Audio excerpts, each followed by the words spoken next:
Hello, Dark Reader, and welcome to the Dark Side of the Library podcast. I'm your host, Katie, and with me is Carrie. Did you just forget your name? I think I did. I was like, who am I? So today we are going to present you with kids' books that are going to be released in September of 2023.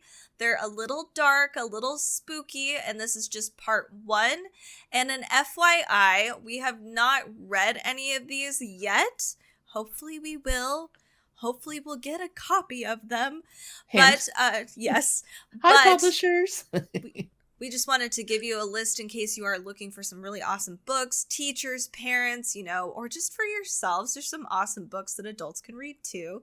So, Carrie, I think you're first today with your fun book. I am.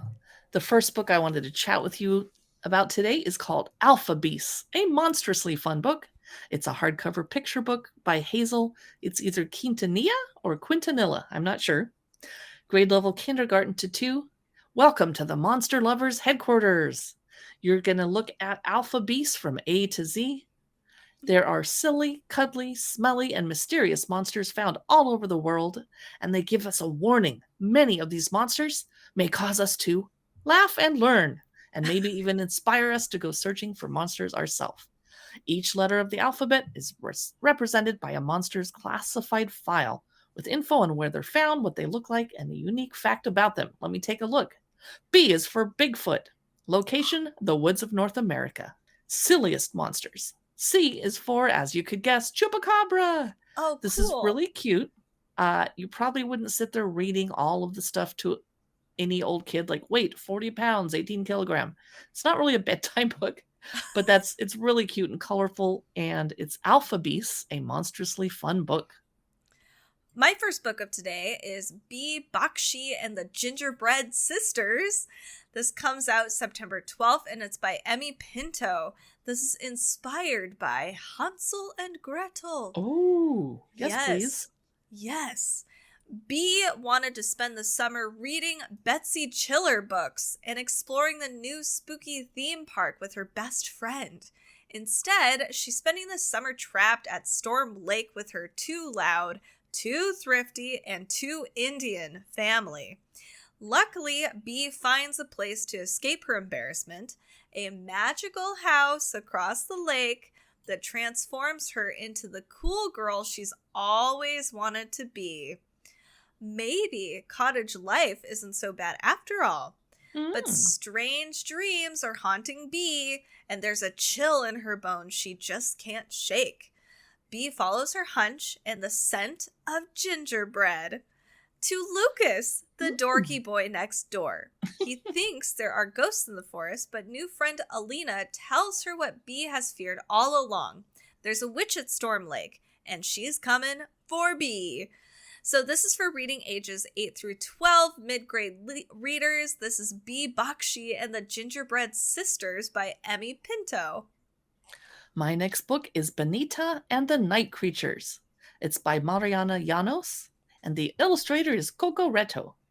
Benita loves to read in bed, as we all do, but keeps getting interrupted, just like I do, by a whistling tunch, a scary supe, and other spooky creatures from Peruvian lore that I don't know how to pronounce. I apologize.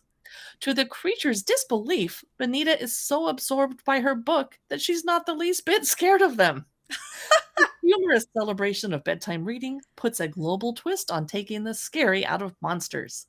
So Benita and the Night Creatures is meant for reading age 4 to 9 years or grade level preschool to 4. That's cute. My next book is Between Monsters and Marvels. This is by Alysa Wishingrad, and it is a mid-grade level reading book for reading ages 8 through 12. Monsters are still lurking on Barrows Bay. Dare Coates is sure of it. No drifter or ruffian could have killed her father, the captain of the guard, while he was on patrol. But everyone insists that monsters have been gone for years now. Dare's mother, her classmates, even the governor, who swiftly marries her mother just months after her father's death. Well, we know he's a little sus.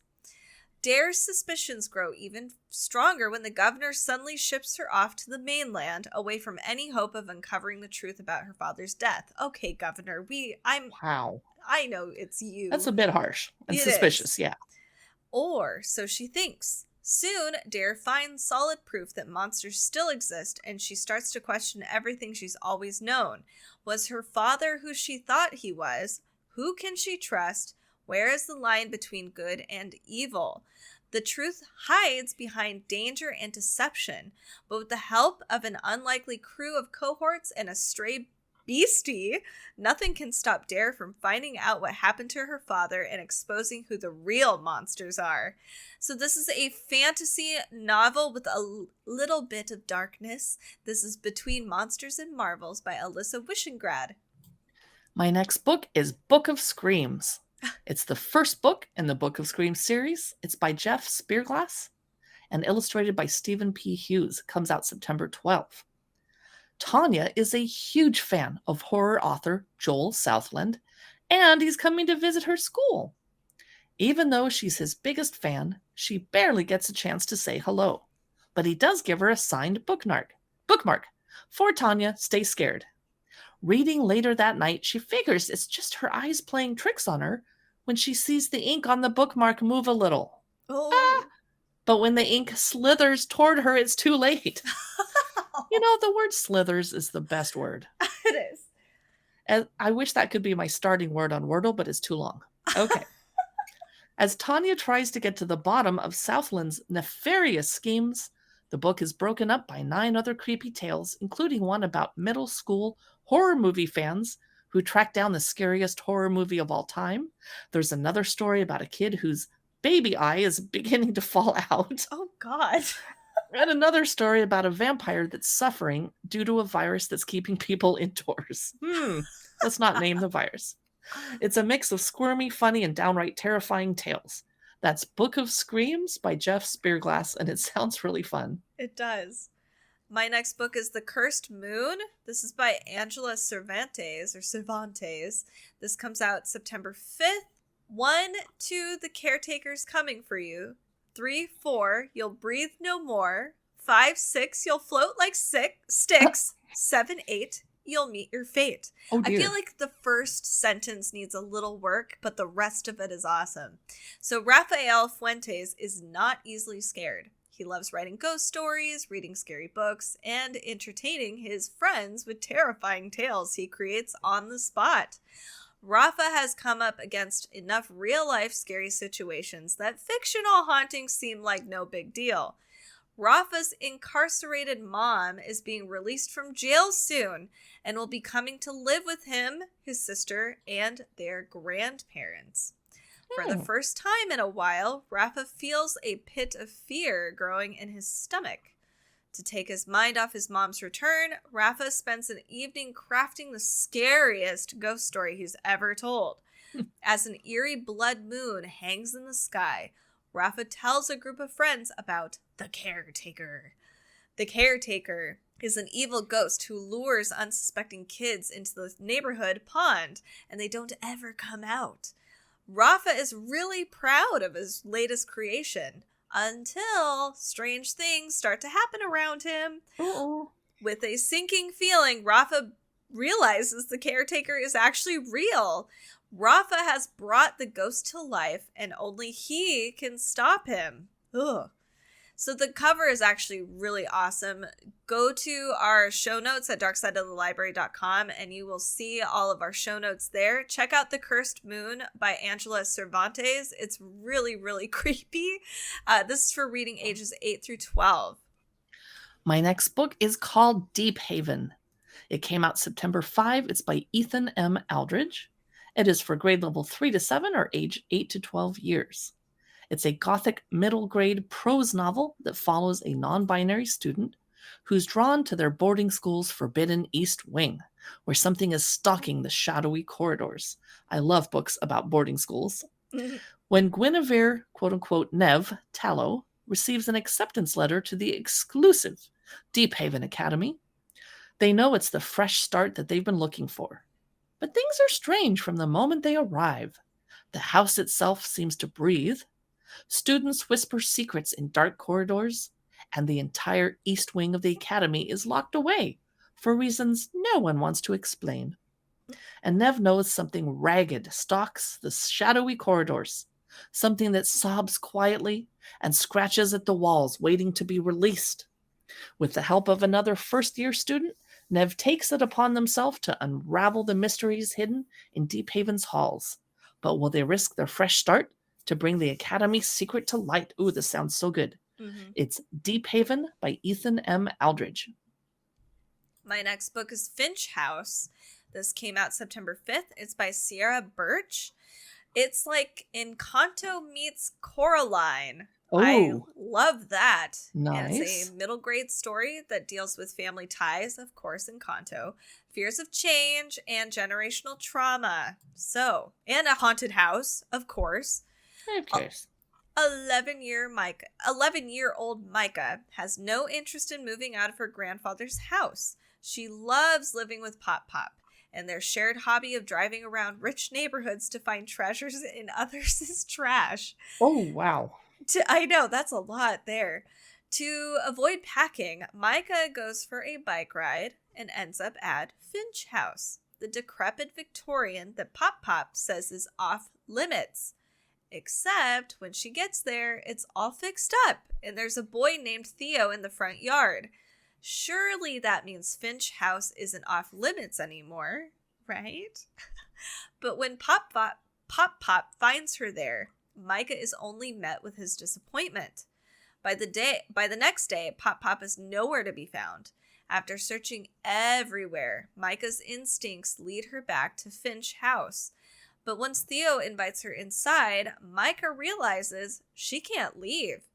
And that with its strange whispers and deep dark shadows, Finch House isn't just a house. It's alive. Oh. Can Micah find a way to convince the house to let her go? Or will she be forced to stay in Finch House forever? This sounds really fun and cute. This is Finch House by Ciera Burch.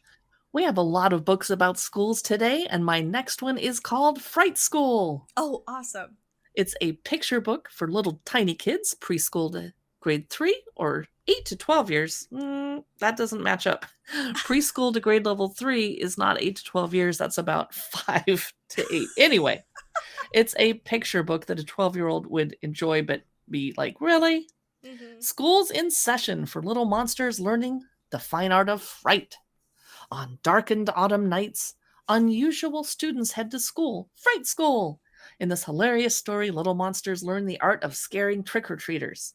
Follow zombies, ghouls, ghosts, and many more creepy creatures as they study the most spectacular ways to terrify their guests. Will they be able to perfect their frightening ways before Halloween? You be the judge. And of course, the pictures are goofy and silly and cheesy, not actually scary. So that is Fright School by Janet Lawler, and I'm definitely going to add it to my spooky kids book collection. That's cute. My next book is The Garden Witch. This one got pushed back a bit. It comes out October 10. It's a picture book. That's fine. I can't wait. It's cute. I have to. This is by Kyle Beaudette. So the Garden Witch is lonely, and no one shops at her stall. No one visits her magical garden, and there is no one to talk to. Aww. Except for 3 evil rats that she lives with. Please check out the cover of this book. It's hysterical. The rats will eat her if she upsets them.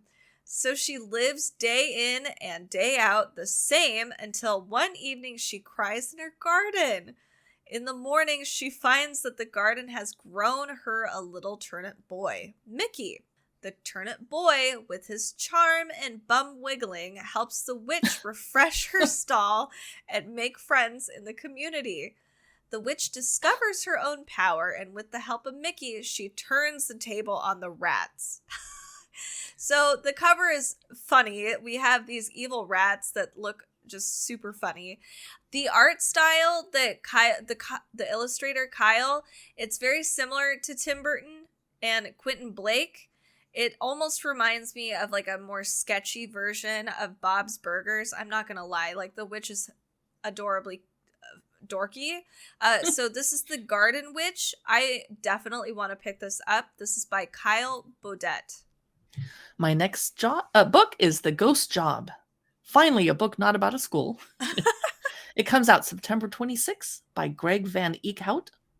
Ghosts make the best thieves in this middle grade adventure. Zenith and her friends may be dead, but luckily for them, even getting ghosted wasn't enough to tear them apart. The four of them were thick as thieves long before an unfortunate lab accident sent them careening into the afterlife. So when they hear about a machine that could return them to the land of the living, they're determined to steal it. Unfortunately, the magical device belongs to a dangerous necromancer who's out for their, can you guess, ectoplasm. Fortunately, they're great at heists because pulling off the score of their death times is no job for an amateur. So this is grade level 3 to 7, age 8 to 12 years, The Ghost Job by Greg Van Eekhout. It sounds like a fun romp. Yeah. My next book is The Goblin Twins. This is a picture book. It came out September 5th. It's by Francis Cha, and Jamie Kim is the illustrator. Two 601-year-old goblin tricksters from Korea go on an unexpected Halloween adventure in New York City. Doki and Kebi are two Korean magical goblin twin brothers who could not be more different. Kebi loves to scare people, maybe a little too much, and explore. Doki would rather give people bags of gold when he's not reading a book. What a precious child. Despite their differences, Doki and Kebi are inseparable. When it's time for the goblin tricksters to move, the brothers decide to make their new home together in a strange, unknown land, New York City.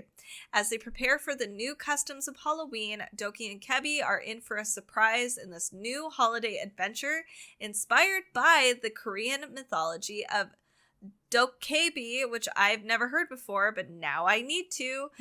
This is The Goblin Twins. This is by Francis Cha and Jamie Kim.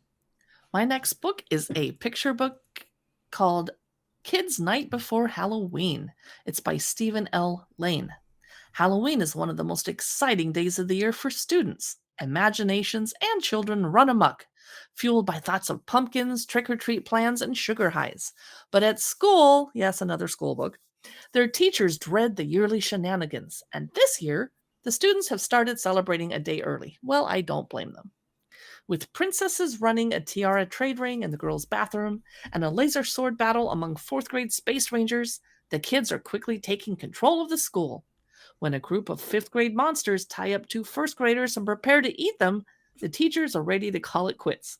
It's up to the students and their parents to show the teachers a new kind of Halloween and give them a holiday treat they'll never forget.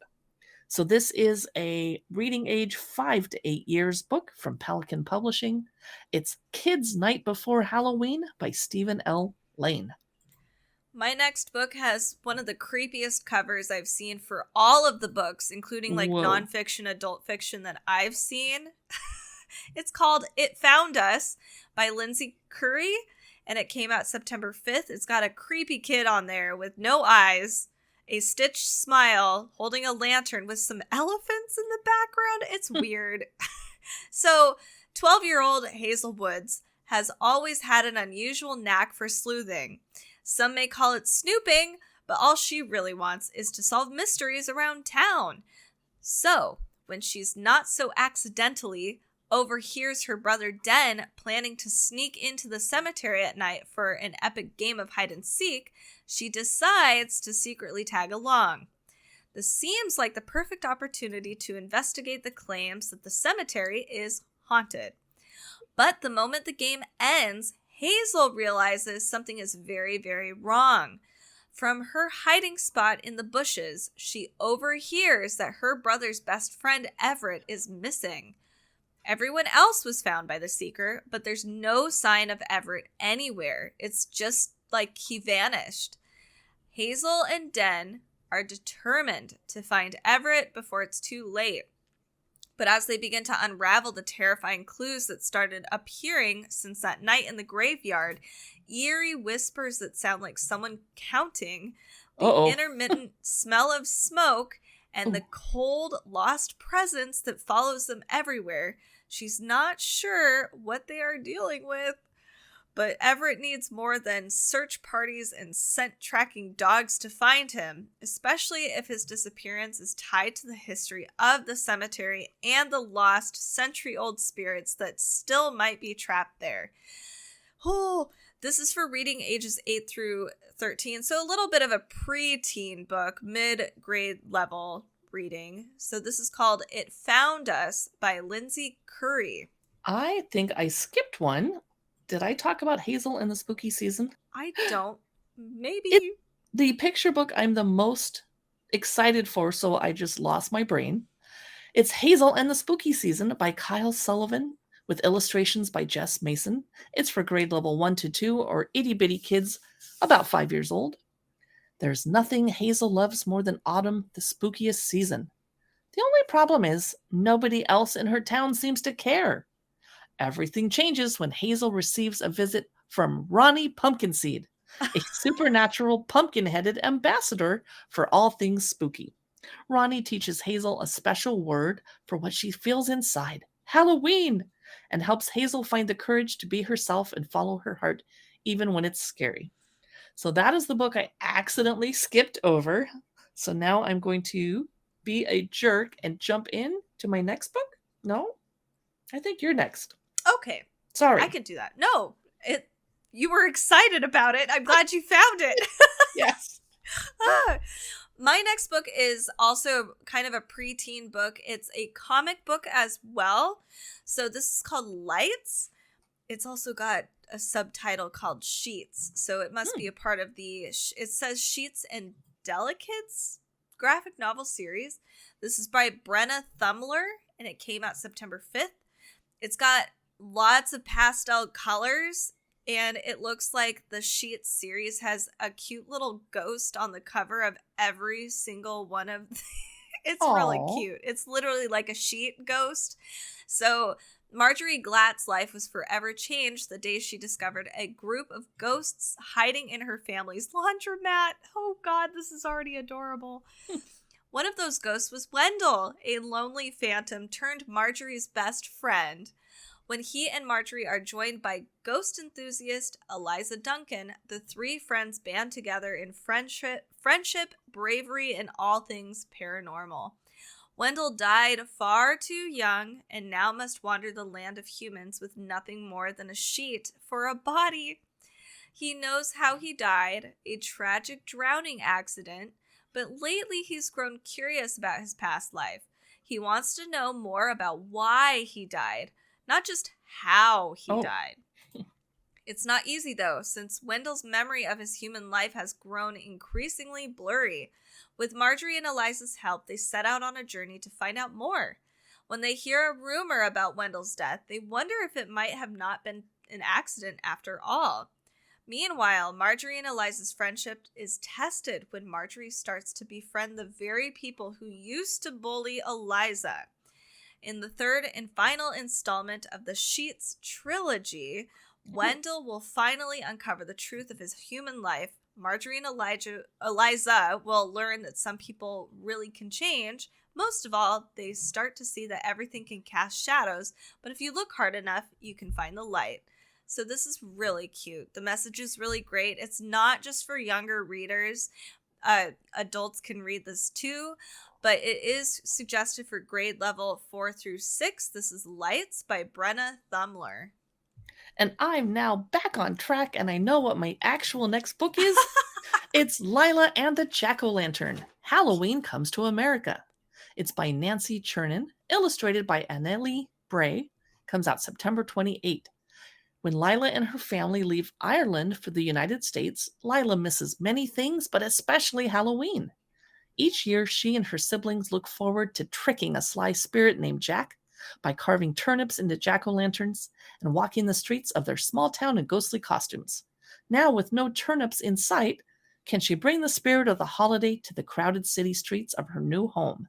And by the artwork, this book is set in like the late 1800s or early 1900s. I see a horse pulling a carriage on the streets of New York and a tenement with laundry. So this is kind of an old-fashioned style book. I love it. I'm going to grab it for my collection.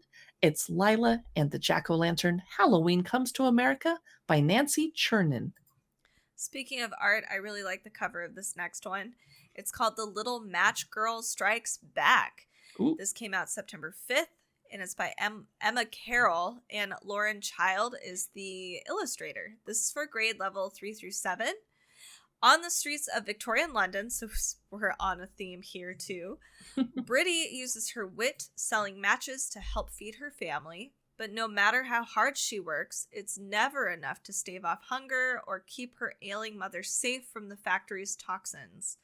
When a street-side accident leaves Bridie with only 3 matches, the strike of each one sends her magically tumbling into visions of a brighter, more hopeful future. Realizing she has the power to change her own fortune, Bridie urges the ill-treated factory workers to protest and strike, achieving something remarkable through unity and courage. A far cry from the doomed little girl in Hans Christian Andersen's classic tale. Emma Carroll's spirited heroine brings new life to this empowering retelling, and it is inspired by historical events, and it features Lauren Child's bold, stylish black and white artwork, and it's got some red spots that really pop as well. It's very cool. So this is called The Little Match Girl Strikes Back. This is by Emma Carroll and Lauren Child. My next book is titled Mahaha. Mahahaa. I don't know if it's supposed to be like Mwahaha. It's by Neil Christopher, and the illustrations are by Baba Kalak. It's a bilingual English and Inuktitut, I don't know how to say that, traditional Inuit story from the North Baffin region. A Aluaja must stay alone in camp with only her dog to protect her. She has heard about dangerous land spirits from her father, but she has no idea she will soon encounter one. Mahaha the Tickler, a being from Inuit mythology who can tickle you to death. The grade level is 4 to 7 or 9 to 12 years, and it's called Mahaha. Mahaha. My next book is called Melvina Whitmore, more or less a horror story. That is the title. Okay. This comes out September 5th. This is by Faith Capellia, who also does the illustrations. And there is the cutest little slime monster on the cover of this book. It is my favorite thing in the entire world. We have Melvina Whitmore. She's afraid of everything, from spiders to snails, and even her own shadow, which is why she can't wait to move into her new house, a safe place where nothing will be able to get to her. But she'll soon discover that surprises hide around every corner, and not everything is as it first seems. Oh my goodness. From debut creator Faith Capellia comes a spooky and thrilling tale that reminds us that the unexpected things can happen when we face our fears. These illustrations are really, really cute. Melvina is an adorable little old lady, and it looks like she's being stalked by every monster you can possibly think of. Skeletons, werewolves, zombies, slime monsters, mummies. So cute. This is Melvina Whitmore. This is by Faith Capellia. I think my final book today is Meowloween. It's a picture book by Diane Muldrow with illustrations by Tiffany Chen. It's for grade level preschool to 2 or itty bitty reading age 3 to 7 years. It's Halloween night, also known as Meowloween. Cats are on the prowl, ready to give trick-or-treaters a fright. But one lost kitten is scared. Will she find her way and join the fun?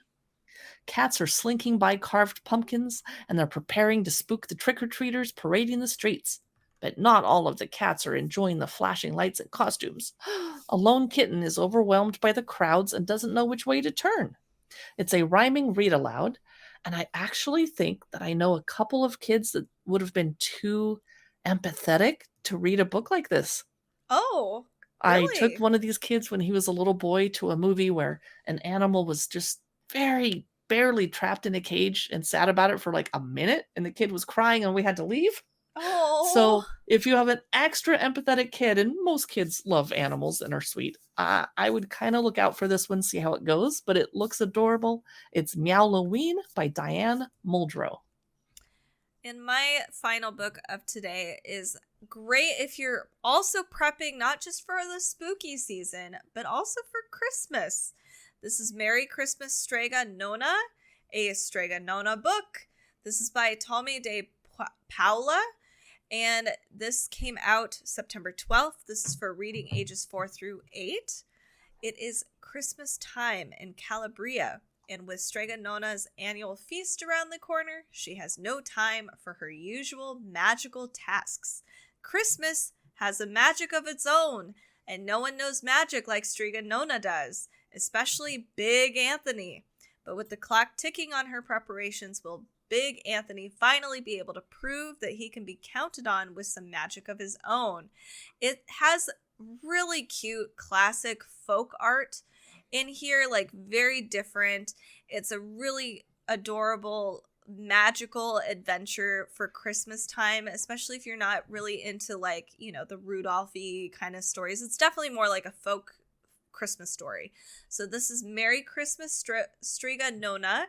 This is by Tommy de Paula.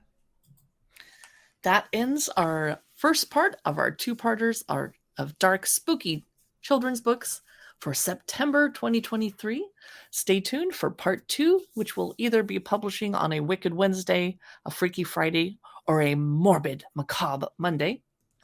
You can find our podcast on all of your favorite readers. We also publish it to YouTube. You can chat with us at Dark Side of the Library, and we're on Facebook and Instagram. And thank you so much for listening. We'll chat with you in the next episode.